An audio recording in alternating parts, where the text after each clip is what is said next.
Amém? Números 23, 19 diz assim: Deus não é homem para que minta, nem filho do homem para que se arrependa. Porventura diria ele, não faria, ou falaria e não confirmaria?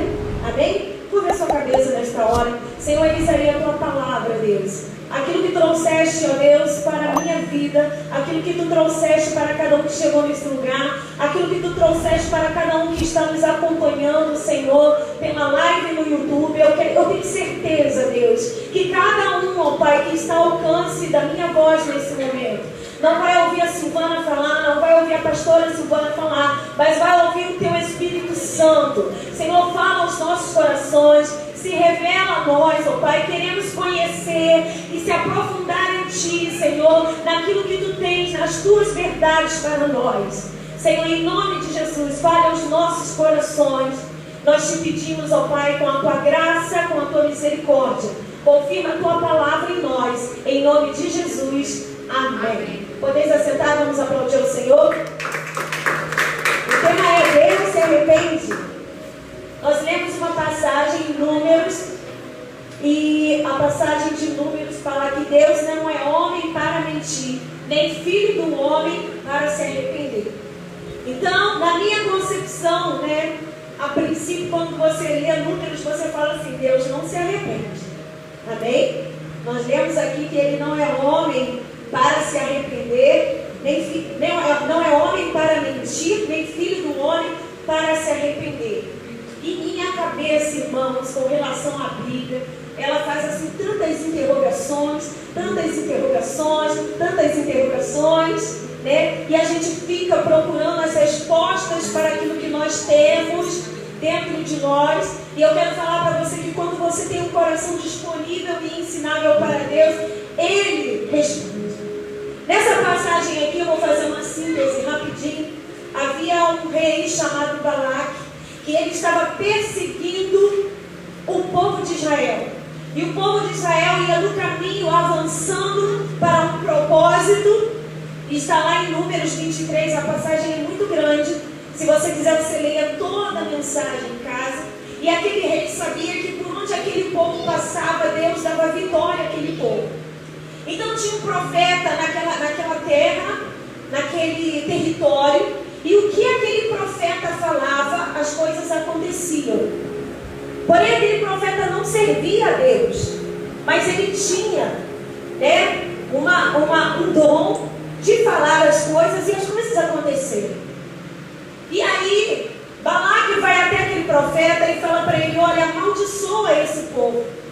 Diga que esse povo vai perecer, porque por onde esse povo passa, eles prevalecem. Porque eles têm um Deus muito forte. Eles têm um Deus que cuida deles. E Balaão, que é o profeta que atuava naquela terra, ele de repente é surpreendido por Deus, que fala para ele: eu sou o Deus de todas as coisas. Eu sou o Senhor Criador de tudo. E eu estou te ordenando: não profetiza maldição contra esse povo, porque sobre eles está a minha bênção.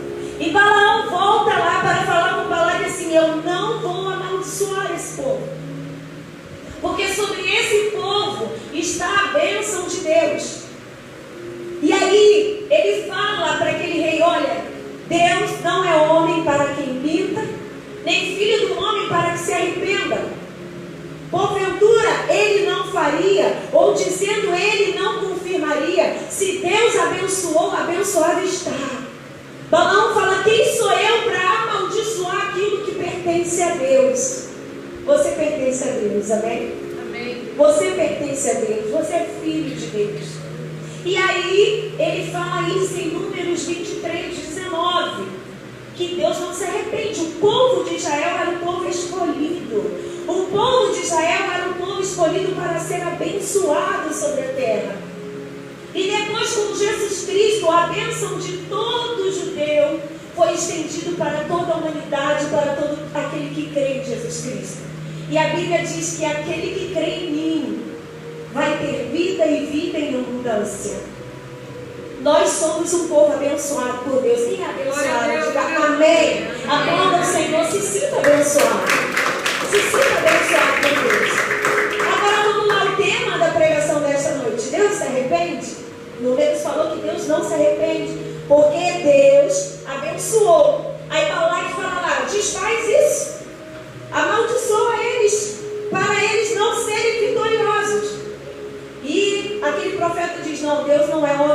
ti, nem filho do homem para se arrepender. Eu não posso desfazer o que Deus falou.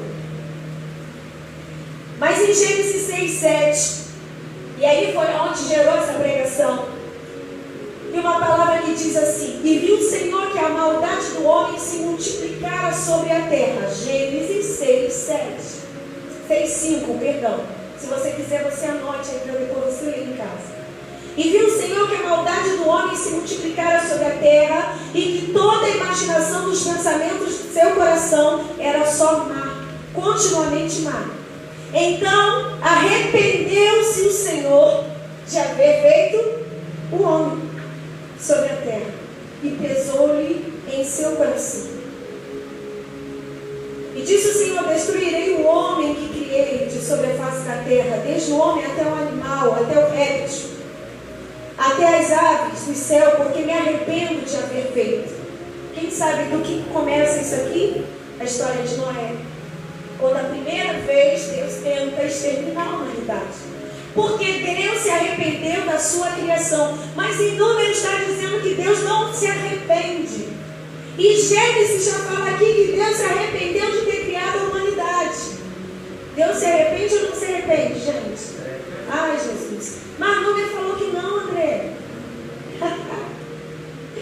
Hoje eu vim cutucar você. Hoje eu vim com uma estratégia didática e pedagógica. Não sabia que haveria tantas professoras aqui. 1 Samuel 10, versículo 11. Então veio a palavra do Senhor a Samuel. Samuel, o profeta que ungiu Davi e ungiu Saul. E aqui foi quando Saul ainda era rei. Então veio a palavra do Senhor a Samuel dizendo: arrependo-me de haver constituído Saul rei, porquanto deixou de me seguir e não executou as minhas palavras. Sabe o que aconteceu aqui? Deus ungiu Saul rei, mas não era vontade de Deus que Saul fosse rei. Na verdade, não era vontade de Deus que ainda se levantasse um rei sobre o povo de Israel.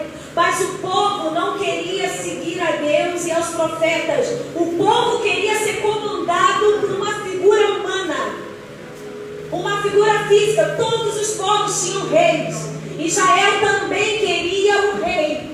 E Israel começa a gritar pedindo a Deus um rei. E Deus faz assim: então vocês escolham o rei de vocês. Saul foi uma escolha humana. Davi foi uma escolha de Deus. Amém. Saul foi uma escolha do homem. Por quê? Foi o rei mais belo de Israel. A Bíblia diz que não havia homem mais bonito, mais formoso que Saul.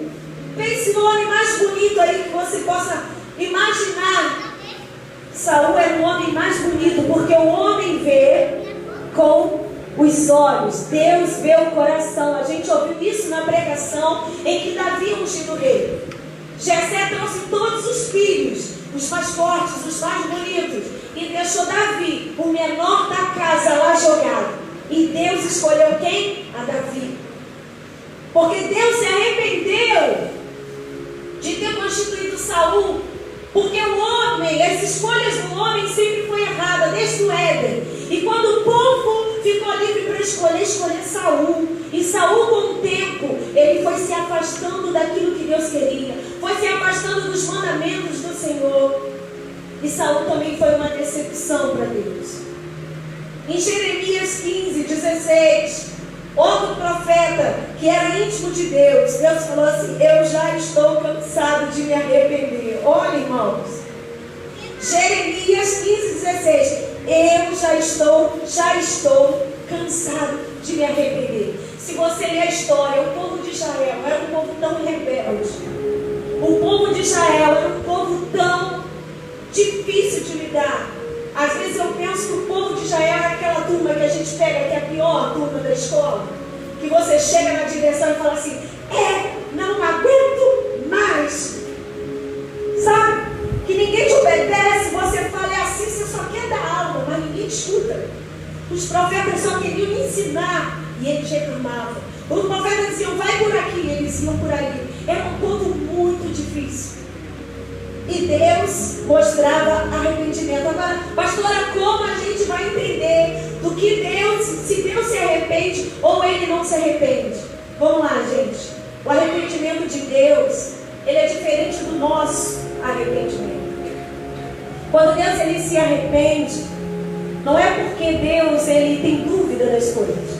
É porque Deus faz tudo com amor para nós. Deus ele se arrepende do juízo. Deus ele se arrepende do castigo. Deus se arrepende de algo que não dá certo. Mas Deus não se arrepende de promessas. Por que em Números 23 diz o profeta que ele não é homem para mentir, nem filho do homem para se arrepender? Se Deus disser para nós que nós seremos abençoados, pode tudo acontecer, mas nós seremos abençoados. Agora, se Deus mandar algo para nós, que é juízo, como ele fez com Ezequias, falou para o profeta, vai lá e diga ao rei, para ele arrumar a casa que ele vai morrer. Morrer era juízo, certo? E aí Ezequias, olha só, Ezequias não confrontou, Ezequias não perguntou ao profeta, por que Deus vai me levar? Por que eu não serei mais rei? Ezequias vira para a parede. A Bíblia diz que ele se ajoelha e ele faz uma oração com a cara voltada para a parede. Quando meu pai estava no CTI, né, Luciano? Quando meu pai estava num momento difícil, que o meu primo que é CTIsta, ele foi lá para acompanhar, ele falou assim, virou para mim, não falou para o Luciano, não falou para mais ninguém. Ele chegou lá e falou para mim assim, prima, teu pai vai entrar na sala, né? Eu falei, vai. E ele falou assim, você sabe que ele pode voltar. Você sabe que a chance dele ficar na mesa é muito grande. Ele está todo entupido. E ele é diabético. E meu irmão viu, e não me falou, né, Luciano? Não me falou, durante, já no final da cirurgia, que a gente cansado já, o meu irmão sozinho viu quando entrou o pessoal que traz a bolsa de sangue, porque meu pai acabou com o estoque do hospital. Foram 8 bolsas de sangue. Não foi, Luciano? O rapaz entrou com uma maleta e gritou sendo cirúrgico. A gente estava numa salinha, só ele estava do lado de fora, não foi, irmão? Essa parte foi ele que me contou. E o rapaz gritava, onde é o centro cirúrgico? Onde era o centro cirúrgico? E aí falavam, é no segundo andar. Ele olhou e o elevador não veio, ele pegou a escada, não foi, Luciano? Ele foi correndo. Era bolsa de sangue, porque meu pai quase zerou de sangue. Essa perna foi tirada e ele não parava de sangrar. O corte do meu pai da perna é daqui até embaixo. Porque eles não encontravam a parte boa dessa perna. E o médico, quando saiu, falou assim, a cirurgia foi tranquila, mas quase que eu perco seu pai de hemorragia. Eu quero dizer para você que quando meu primo falou, ele pode entrar e não voltar, eu fiz a oração de Ezequias. Eu falei, Deus atendeu a oração de Ezequias quando falou que era o momento dele morrer. E o meu pai, quando entrou para fazer a cirurgia, ele virou para a gente e falou assim, eu estou firme. Se eu não voltar, eu estou com o Senhor. Falou para a gente, filho, vocês continuem firmes. Eu estou preparado para ir ou para ficar. É duro a gente ver isso, irmãos. Mas a fé do meu pai me alavancou naquele momento de uma forma tão grande, que eu falei assim, ele está preparado. Se meu pai fosse, meu Deus continuaria sendo meu Deus. Ele continuaria sendo meu Deus. Ele falou, filha, cuida de tudo. E ali eu fui, virei para a parede, fiz a oração de Ezequias. E Ezequias, por causa daquela oração, a oração dele foi lá e tocou o coração de Deus. O profeta estava no meio do caminho, na estrada, indo embora. O Senhor falou assim, volta. E o profeta voltou, fala para ele que a oração dele tocou o meu coração. E eu vou acrescentar mais 15 anos de vida na vida dele. Você pode aplaudir o Senhor? E Ezequias viveu mais 15 anos. Porque Deus se arrependeu por causa de uma oração. Você tem noção do que é isso? O teu pecado irrita Deus. Faz Deus se arrepender de ter te criado. Mas a tua oração de arrependimento também faz Deus se arrepender. E por isso ele é lindo, gente. É por isso que eu amo a Deus. Pelas revelações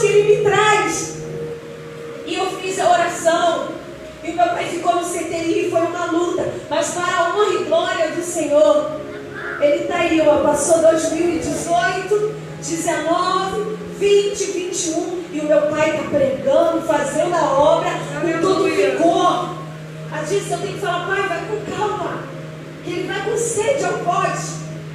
Nós fizemos uma visita na casa da Regina e da Mônica essa sexta-feira. Ele queria ensinar a Bíblia toda para a Mônica em uma visita na Mônica. Pai,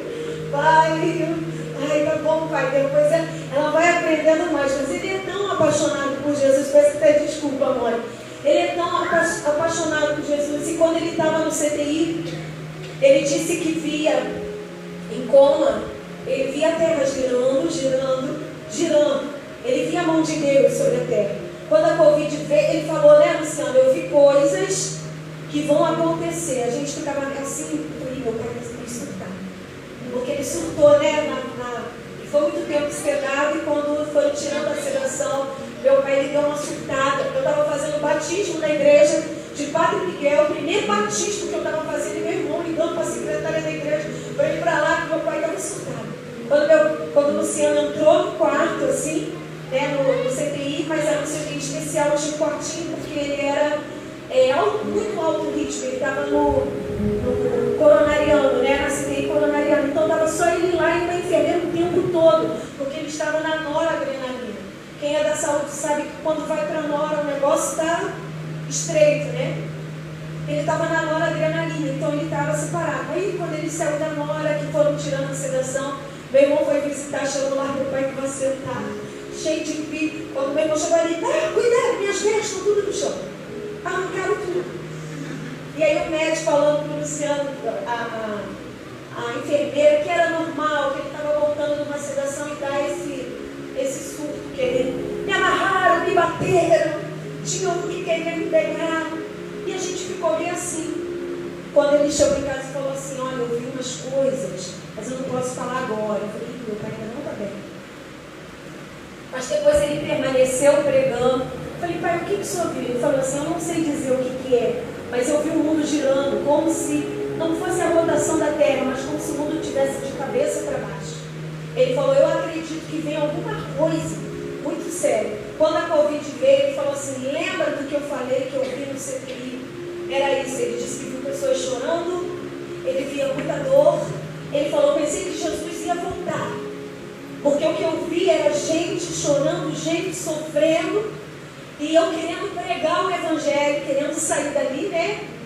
Aquelas coisas que as pessoas, né, têm naquele momento de coma ali. Ele falava, e eu pedi a Deus, deixa eu ir pregar, deixa eu ir pregar, deixa eu ir pregar. Eu creio que Deus ali naquele momento de coma aceitou a minha oração de fazer meu pai. Eu falava assim, Deus, eu preciso mais um pouco, eu não estou preparada para assumir a igreja de Padre Miguel, com medo de ter que assumir a igreja de Padre Miguel.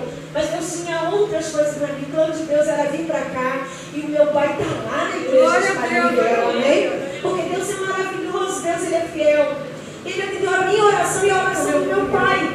Meu pai dizendo, eu via que Deus ainda tinha propósito comigo. E nós vimos sexta-feira que Deus ainda tem propósito com meu pai. Eu ainda preciso aprender com ele, estou aprendendo, ele é meu mentor, meu professor. E eu quero louvar a Deus que o Espírito Santo está sempre pronto a nos ensinar. E eu quero dizer para você que quando Deus, Ele se cansa de nós, e Deus, por um tempo, Ele se cansou da humanidade. Porque havia um tempo do Velho Testamento, né? A Bíblia é dividida. Todos entendem isso? Velho e Novo Testamento. Havia um tempo em que Deus vinha na terra, era esse tempo aqui, e falava com os profetas. Se ouvia a voz de Deus. Mesmo assim, o homem pecava. O homem virava as costas para Deus. E Deus chegou ao ponto de dizer, eu não aguento mais a humanidade. Eu não aguento. E aí, teve um tempo que acabou a bateria desse aqui, vai me dar um outro, está acabando. Houve um tempo em que Deus falou assim, chega, ser humano. Ele falou assim, filho, vai lá você, se torne um corpo físico igual a eles, e tenta entender o que passa na cabeça deles. E aí Jesus falou, tá bom, pai, eu vou lá. E aí Jesus veio como homem. Por que Jesus veio como homem na terra? Sabe para quê? Para entender o você pensa. Para sentir o que nós sentimos e fazer a reconciliação entre nós e Deus. Porque quando Jesus veio, ele teve fome. Quando Jesus veio, ele teve sede. Quando Jesus veio, ele foi tentado por Satanás como nós somos tentados. Quando Jesus veio, ele sentiu a morte. Quando Lázaro morre, seu amigo, Jesus chorou. Jesus chorou a morte de Lázaro, sabe por quê? Ele ia ressuscitar Lázaro, querido. Por que ele estava chorando? Se ele iria ressuscitar Lázaro, tem explicação. Ele falou, quando ele recebeu a notícia, Lázaro é morto. Ele falou assim, não, Lázaro dorme.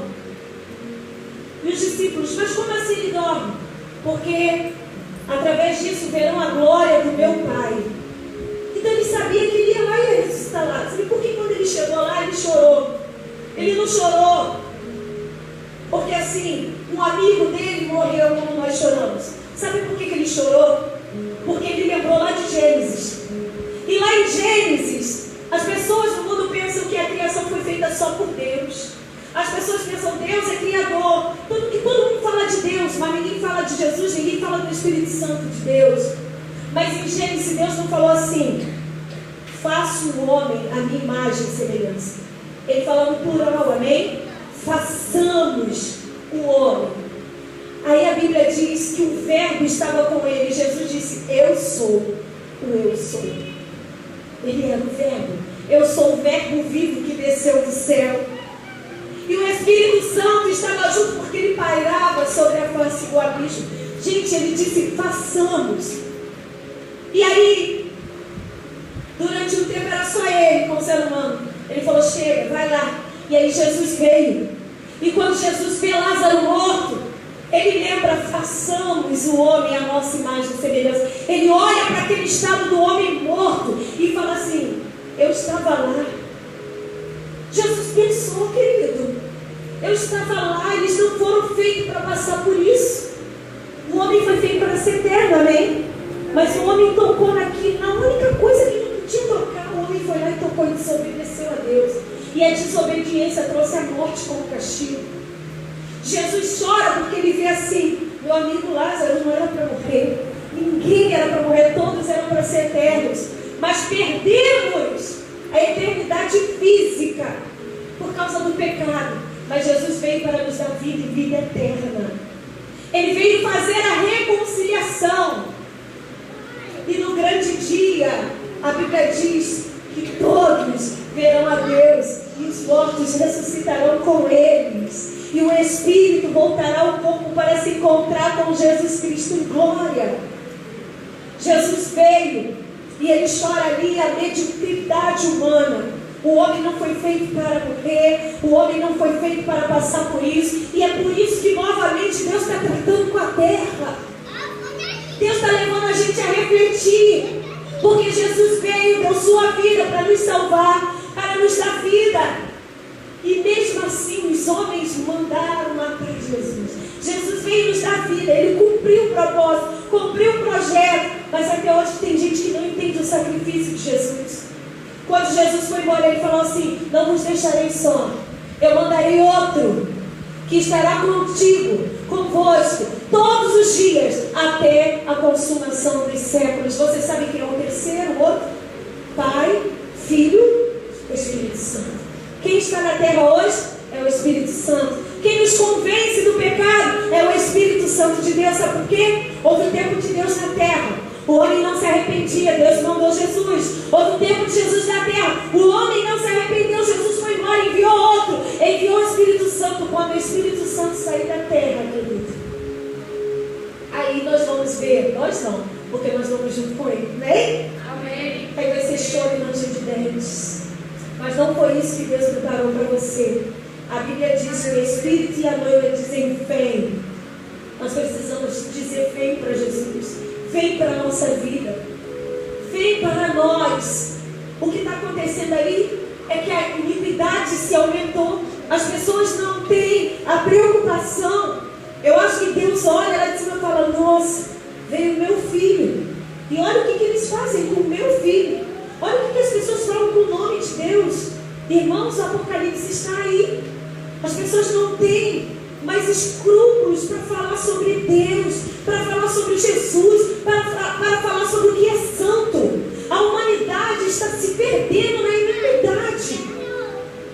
Nós não queremos julgar o outro, porque não cabe a nós julgar a prática de ninguém. Cada um é dono de si. Mas a gente vê as pessoas escarnecerem a Deus em filmes, em peças, em enredos. E Deus não se agrada disso. Deus não se agrada. A Bíblia diz que de Deus não se zomba. De Deus não se escarnece.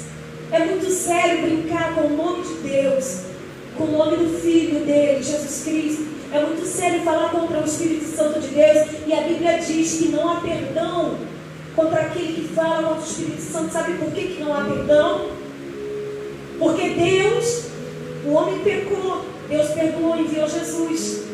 Jesus veio, o homem continua pecando. Ele enviou o Espírito Santo. Se nós não aceitarmos a presença do Espírito Santo, não tem outra. Acabou a Trindade, Pai, Filho e Espírito Santo. É por isso que contra o último, o Espírito Santo, não há perdão. E por isso é que nós temos que buscar o Espírito Santo, que é o Espírito Santo que conserta a nossa oração e leva para Deus, está na Bíblia, com gemidos inexprimíveis. Nós não somos dignos. A Bíblia diz que a misericórdia do Senhor é a causa de nós não sermos consumidos. A misericórdia vem por meio de Jesus Cristo e através do convencimento do Espírito Santo. Eu quero dizer para você que você tenha Jesus na sua vida, que você tenha o Espírito Santo de Deus na sua vida, e que Deus, ele se arrepende quando é juízo. Deus se arrepende quando ele vê algo que ele vai trazer conserto para a sua vida, mas você se arrepende primeiro. Ele vai lá e opa, deixa eu segurar, porque ele e ela estão no centro da minha vontade. Agora, quando tem promessa, nada pode tocar na sua vida. A Bíblia diz em Mateus: buscar primeiro o reino de Deus e a sua justiça, e todas as outras coisas vos serão acrescentadas. É por isso que eu vivo buscando o reino de Deus e a justiça, porque eu creio que todas as promessas serão acrescentadas na minha e na tua vida.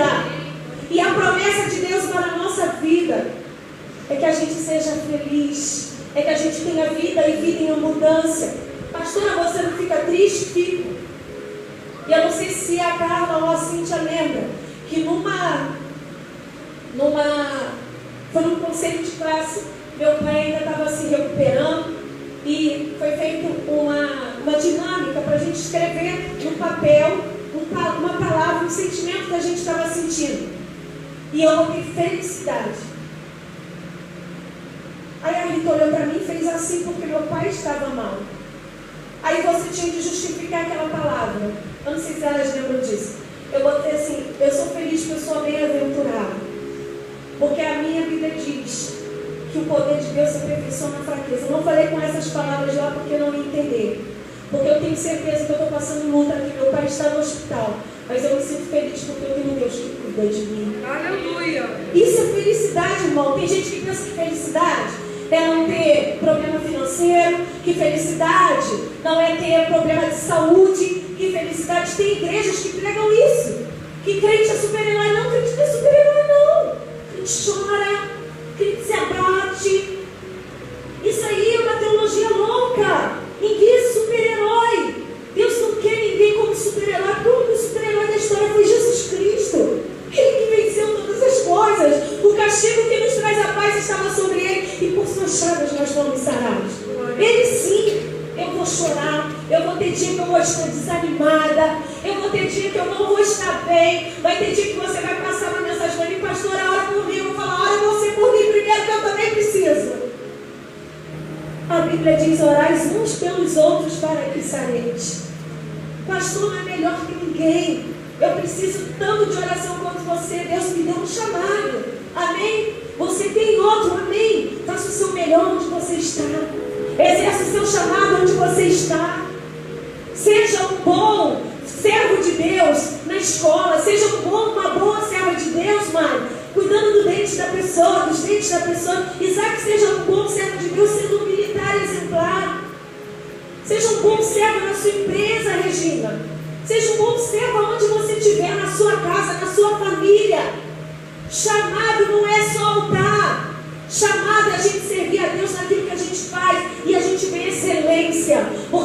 nos chamou para ser excelentes na terra. A gente está deixando os filhos das trevas tomarem conta das coisas. Quem são esses? Pessoas que fazem lei para oprimir as pessoas. Pessoas que estão aí simplesmente para subjugar. Deus veio, Jesus veio, o Espírito Santo veio para nós sermos livres. Livres do quê? Do pecado. Livres da ditadura que o mundo bota. Olha, você tem que ser assim. Olha, você tem que ser magro. Olha, você tem que vestir tal roupa. Olha, você tem que ter tantas likes escondidas. E isso para você ser legal, para você ser da moda, você tem que ter milhões de seguidores. Eu falo para sempre, tudo que eu faço aí nas redes sociais não é porque eu quero seguidores para mim, não, irmãos. É estratégia, eu quero seguidores para Jesus. Eu quero que a minha vida reflita Ele. E tudo seja por Ele. Porque por Ele, para Ele, são todas as coisas. Amém? Vamos aplaudir o Senhor. Louvado seja Deus. Diga assim comigo. Levante, fique de pé. Diga assim comigo. Deus se arrepende. Deus se arrepende do juízo. Mas Deus não se arrepende das promessas. Você está vivo? Ele tem promessa na sua vida. Glória a Deus. Se Ele te permitir estar aqui hoje, respirando hoje, é porque Deus tem coisas na sua vida. Você é amado por Deus. Eu sou amada por Deus. Aleluia. Glória a Deus. Vamos colocar assim em oração nesse momento. Se você chegou aqui tendo dúvida sobre Deus, hoje você conheceu mais um pouquinho sobre Ele. Nós vamos agradecer, amém? Alguém pega o violão para mim. Fique em espírito de oração nesse momento. Pensa aí no seu coração o que você precisa mudar na sua vida. Pensa aí no seu coração, Deus, eu quero mudar a sua vontade através do meu pedido. Eu quero ser como Ezequias. Eu quero ser, ó Deus, um servo que o Senhor acha em mim graça, acha em mim misericórdia, e que possa mudar a história da minha vida, da minha família, do meu local de trabalho, da minha vizinhança. Oh Senhor, aleluia, glória a Deus.